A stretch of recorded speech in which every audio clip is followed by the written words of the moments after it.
बस 6 दिन और दुनिया का सबसे पावरफुल एम्पायर घुटनों पे आ गया। आप गलत सोचते हो कि पावर का मतलब न्यूक्लियर बॉम्ब या फिर एयरक्राफ्ट कैरियर होता है। सिर्फ एक अनाउंसमेंट से ब्रिटेन की 200 सालों की ग्लोबल सुप्रीमेसी खत्म हो गई। सिर्फ कैनाल कैसे बड़े बड़े एम्पायर को तोड़ सकता है। स्विज कैनाल मात्र 193 किलोमीटर लंबा है, लेकिन ये चाहे तो पूरी दुनिया को बर्बाद कर सकता है।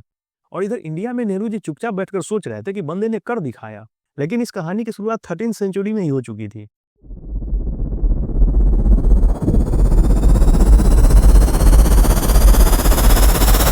दोस्तों, मैं हूं अरुणोदय चौधरी, जो कि मेरे चैनल का भी नाम है, जिसे आप ऐसे ही इंटरेस्टिंग वीडियोस देखने के लिए सब्सक्राइब कर लीजिए और बेल नोटिफिकेशन ऑन कर दीजिए। तो चलिए वीडियो को शुरू करते हैं। दोस्तों, विजुअल्स देखकर आप लोग समझ ही चुके होंगे कि हम आज स्विज कैनाल के बारे में बात करने वाले हैं, जो कि नॉर्थ में मेडिटेरेनियन सी और साउथ में रेड सी को जोड़ता है। और ये कैनाल इंपॉर्टेंट इसलिए है क्योंकि इसमें वर्ल्ड ट्रेड का 15% हिस्सा यहीं से गुजरता है। और इस कैनाल में छोटी सी परेशानी आने से पूरी दुनिया घुटने पर आ जाती है। और सबसे इंपॉर्टेंट बात कि इस कैनाल का हिस्ट्री भी काफी इंटरेस्टिंग रहा है। बड़े बड़े सुपर पावर इसकी चाहत लेकर ढेर हो गए। लेकिन अब आप भी सोच रहे होंगे कि ये कैनाल इतना इंपॉर्टेंट कैसे है और इसकी हिस्ट्री ऐसी क्या थी। तो चलिए आपको पूरी कहानी बताता हूँ बिल्कुल स्टार्टिंग से। दोस्तों, इस कैनाल को बनाने का आइडिया सबसे पहले 1850 BCE में इजिप्ट के 12th डायनेस्टी के राजा फिरौन सेंसुअर्ट III के पास आया था। इन्होंने सोचा कि क्यों न पूरब और पश्चिम के कम्युनिकेशन और ट्रेड को और भी आसान बनाया जाए। ऐसा उन्होंने इसलिए सोचा क्योंकि उस समय पर मेडिटेरेनियन सी से आने वाले शिप्स नील रिवर से होते हुए जगाजिग जाते थे और फिर वो बीटर लेक से होते हुए रेड सी में आते थे। आज भी अगर आप देखोगे तो स्वेज कैनाल अगर बंद हो तो वही केप ऑफ गुड होप के थ्रू ही रास्ता बचता है, जो कि काफी लंबा और खर्चीला भी है। अब वो रास्ता कितना दूर है और कितना खर्चीला है ये आपको आगे पता चलेगा। फिर 610 BC आते आते इस रास्ते की मेंटेनेंस नहीं हुई। इसके कारण यहाँ पर बहुत सारा सैंड जमा हो गया और ये पार्ट बीटर लेक से बिल्कुल अलग हो गया।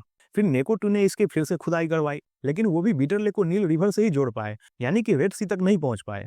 फिर 510 BCE में डेरियस ने इस कैनाल पर बहुत काम करवाया, लेकिन ये भी नील रिवर को रेड सी से नहीं जोड़ पाए। फिर 285 BCE में टोलेमी II ने पिछले सारे रिकॉर्ड को तोड़ते हुए रेड सी और डायरेक्ट बीटर लेक को कनेक्ट कर दिया। फिर 98 BCE में ट्राजन ने अपने शासनकाल के दौरान ट्रेड पर्पस से इस कैनाल को रेनोवेट किया, जो कि कायरो के खाड़ी से शुरू होती थी और अल अब्बास में खत्म होती थी और इसी जगह पर जगाजिग के पास नील नदी के एक ब्रांच से भी कनेक्ट होती थी। फिर 641 BCE में अमरा अल आस ने इस कैनाल को ट्रेडिंग के लिए फिर से खोला और इसका नाम बदलकर अमीर अल मुमिन रख दिया।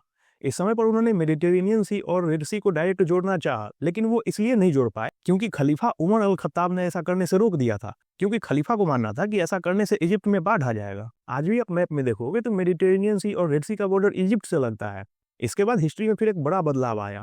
दरअसल होता यह है कि 760 AD में अब्बासिद खलीफा और अबू जफर अल मंसूर ने ये ऑर्डर दिया कि इस कैनाल को सैंड से भर दिया जाए ताकि मक्का और मदीना के लोगों को जरूरत का सामान न पहुंच सके। और ऐसा उन्होंने इसलिए किया था क्योंकि मक्का और मदीना के बागियों ने इनके खिलाफ विद्रोह छेड़ा था और यहीं से ये रूट 11 सदी के लिए बंद हो गया।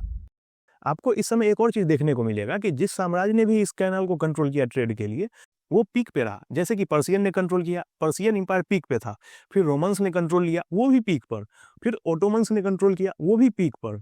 और इस समय भी आप लोग देख रहे होंगे कि अरब ने इस कैनाल को कंट्रोल किया है और वो अपने पीक पे है। आप सोच कर देखिए कि इस कैनाल के बंद होने से परेशानी कितनी ज्यादा बढ़ चुकी थी। आपको एशिया से यूरोप जाने आने के लिए स्वेज कैनाल से 26 दिन लगता है, लेकिन इस रास्ते के बंद होने से ये रूट सीधा 36 दिन का हो जाता है। कहने का मतलब ये है कि आपको यूरोप जाने के लिए पूरे अफ्रीका का चक्कर लगाना पड़ता, जिसमें कि महीनों जाते और कोयले की भी खपत काफी ज्यादा होती है। ऊपर से पायरेट्स का डर, समुद्री तूफान और इंश्योरेंस भी महंगा। और अभी तक आपने वीडियो को लाइक और चैनल को सब्सक्राइब नहीं किया है तो तुरंत कर दीजिए, क्योंकि कहानी आगे और ज्यादा मजेदार है।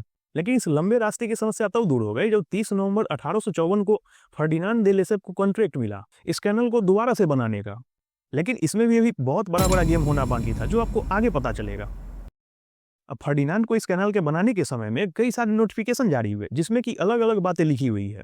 फिर 5 दिसंबर 1858 को universal company of maritime canal of Suez को एस्टेब्लिश किया गया। अब यहाँ पर जो हुआ वो आप ध्यान से सुनिएगा, क्योंकि यहीं पर कई सारे देशों ने धोखा दिया। इस कंपनी को एस्टेब्लिश करने के टाइम 200 मिलियन फ्रैंक यानी कि करीब 8 मिलियन इजिप्टियन पाउंड दिया गया, जिसे कि 4 लाख शेयर में डिवाइड किया गया, यानी कि हर शेयर की कीमत 500 फ्रैंक। यहाँ पर इजिप्ट के हिस्से में 92,136 शेयर था और इधर Britain, United state of America, Austria और रसिया के पास 85,506 रिजर्व शेयर थे। अब यहाँ पर होता यह है कि इन लोगों ने शेयर खरीदने से मना कर दिया, क्योंकि इनका कहना था कि ये लोग पब्लिक ऑफरिंग में हिस्सा नहीं लेना चाहते हैं। अब इसका रिजल्ट ये हुआ कि इस प्रोजेक्ट को आगे बढ़ाने के लिए इजिप्ट के गवर्नमेंट ने अतिरिक्त 28 मिलियन फ्रैंक का लोन लिया, और वो भी हाई इंटरेस्ट पर। अब इससे हुआ ये कि इजिप्ट के पास टोटल 1,77,642 शेयर बचे, और इसकी कीमत लगभग 89 मिलियन फ्रैंक हुई, यानी कि कंपनी के टोटल वर्थ के लगभग आधा। इस प्रोजेक्ट को शुरू करने से पहले इसमें कई सारे और ऑब्जेक्शंस आए, लेकिन फिर 25 अप्रैल 1859 को खुदाई शुरू हुई, और फिर 10 सालों बाद यानी कि 1869 में 18 अगस्त को रेड सी और मेडिटेरियन सी फिर से मिल गया। इस कैनाल की खुदाई करने में लगभग 74 मिलियन क्यूब मिट्टी निकली, और इसे पूरी तरीके से कंप्लीट करने में 433 मिलियन फ्रैंक का खर्चा आया, जो कि कंपनी के कॉस्ट से सीधे डबल थी। लेकिन इस प्रोजेक्ट को पूरे करने के समय में सबसे खतरनाक बात यह हुई कि इसमें 15 लाख फोर्स्ड इजिप्टियन वर्कर का यूज किया गया, जिसमें से 1,20,000 मजदूर तो सिर्फ कोलेरा से मर गए। उस समय पर स्टीम पावर्ड मशीन्स होने के बावजूद भी इस प्रोजेक्ट में 30,000 लेबर 24 घंटे काम करते थे, यानी कि आप दिन में देखो या फिर रात में देखो, हमेशा आपको 30,000 लेबर मिल जाते खुदाई करते।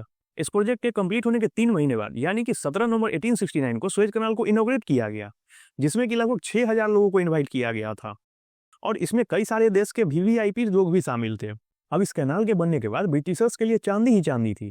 जहां लंदन से अफ्रीका होते हुए बॉम्बे आने में 40 दिन लगता था, वो बस अब 25 दिन का सफर रह गया था, यानी कि डिस्टेंस लगभग 40% कम हो गया, टाइम आधा हो गया और प्रॉफिट डबल हो गया। इस कैनाल के बन जाने के बाद ब्रिटिशर्स को भारत लूटने में और आसानी हुई, और ब्रिटिशर्स ने इस कैनाल की अहमियत सबसे पहले समझ ली और इसे बिल्कुल कैरोटिड आर्टरी की तरह देखा, क्योंकि जो सुएज को कंट्रोल करेगा वो इंडियन ओशियन पर ट्रेड करेगा, मतलब कि यूरोप और एशिया का डायरेक्ट कनेक्शन रहेगा। और यही इंपॉर्टेंस देखते हुए 1875 में British prime minister Benjamin Disraeli ने 44% शेयर खरीद लिया, लेकिन बाकी के 56% शेयर अभी भी फ्रांस के कंट्रोल में था। अब इससे हुआ ये कि 1882 से इजिप्ट अपने ही जमीन पे अपने ही एसेट के लिए सेकेंड क्लास सिटीजन बन गया। लोकल इजिप्टियन वर्कर को भी कैनाल क्रॉस करने के लिए परमिशन लेना पड़ता था, और इन्हीं सब वजह से उरावी रिवॉल्ट भी स्टार्ट हुआ। लेकिन 13 सितंबर 1882 को उरावी को तेल अल कबीर के युद्ध में हार मिली और लोगों को श्रीलंका भेज दिया गया। इस रिवॉल्ट के बाद हालात ऐसे हो गए थे कि कैनाल का 93% प्रॉफिट यूरोप को जाता था और मात्र 7% इजिप्ट को मिलता था, और यह सिलसिला अगले 70 सालों तक ऐसे ही चलता रहा। फिर वक्त बदलता है और 1952 में एक घटना होती है। गैमेल अब्देल नासिर, जो कि उस समय मिलिट्री ऑफिसर थे और आगे चलकर ये प्रेसिडेंट भी बनते हैं, तो इनके बेस पर होता यह है कि एक इजिप्शियन सोल्जर को एक ब्रिटिश सोल्जर ने थप्पड़ मारा और बोला अपने औकात में रहो। ठीक उसी दिन नासिर ने यह कसम खा ली कि एक दिन इस कैनाल पे हमारा कंट्रोल होगा, क्योंकि ये हमारा है और इसे हम ही लेकर रहेंगे। 1950 तक हालात ये थी कि इजिप्ट को लगभग $100 मिलियन का हर साल नुकसान होता था। जैसे कि आज के डेट में कैलकुलेट करें तो ये लगभग 80,000 करोड़ होगा, क्योंकि सारा रिसोर्स इजिप्ट का यूज हो रहा था, लेकिन मालिक ब्रिटेन और फ्रांस था। इस चीज को देखते हुए नासिर ने एक स्ट्रेटजी बनाना शुरू किया। ये 1955 में इंडोनेशिया में नेहरू जी से मिलते हैं और उनसे पूछते हैं कि कॉलोनिज्म के खिलाफ कैसे खड़े हो बिना अमेरिका और सोवियत यूनियन के सपोर्ट के।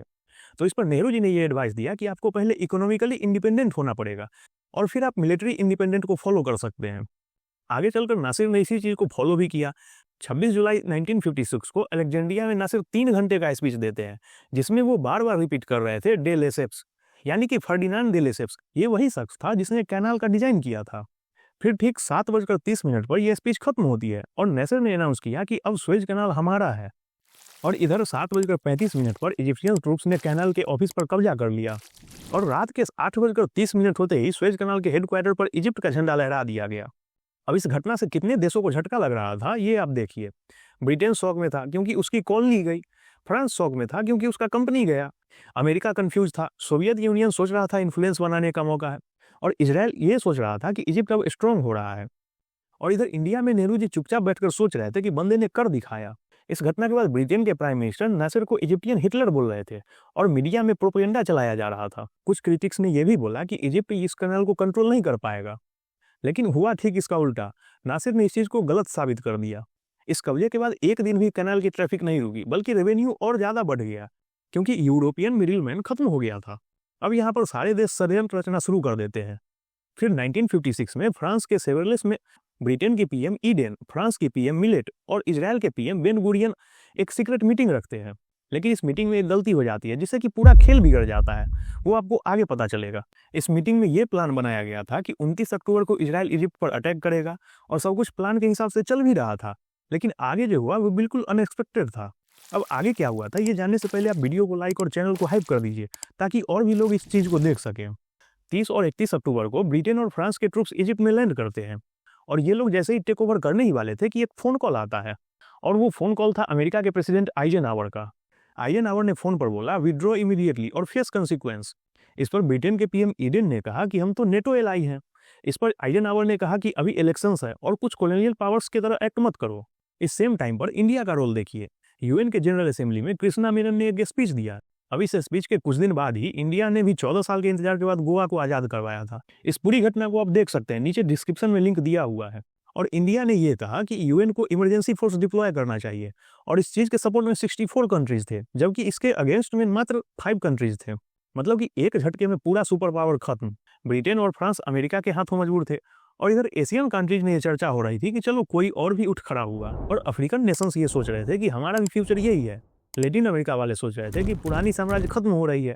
और यहाँ तक कि कनाडा भी बोल रहा था कि ब्रिटेन और फ्रांस ने गलत किया। 22 दिसंबर 1956 को ब्रिटिश सोल्जर ने कंप्लीटली इजिप्ट को छोड़ दिया और इस घटना के बाद वर्ल्ड ऑर्डर पूरी तरीके से चेंज हो गया। पीएम ईडन ने 3 महीने के अंदर रिजाइन कर दिया और उनका पॉलिटिकल कैरियर भी ओवर हो गया। और उधर ब्रिटेन भी दोबारा कभी सुपर पावर स्टेटस वापस नहीं ले पाया। 1962 में अल्जेरिया फ्रांस से आजाद हो गया और फ्रेंच एम्पायर तेजी से कोलैप्स होने लगी। और यहाँ तक कि ब्रिटिश डीकोलोनाइजेशन भी तेज हो गया, जैसे कि केनिया, युगांडा, तंजानिया, मलेशिया सब ब्रिटिश से आजाद हो गए। एक तरह से देखा जाए तो स्वेज कैनाल के बाद डोमिनो इफेक्ट शुरू हो गया। दोस्तों, इस स्वेज कैनाल पे आपका क्या ओपिनियन है, कमेंट में शेयर कीजिएगा। वीडियो इन्फॉर्मेटिव लगी हो तो लाइक, शेयर और सब्सक्राइब जरूर कीजिएगा। मिलते हैं अगले वीडियो में।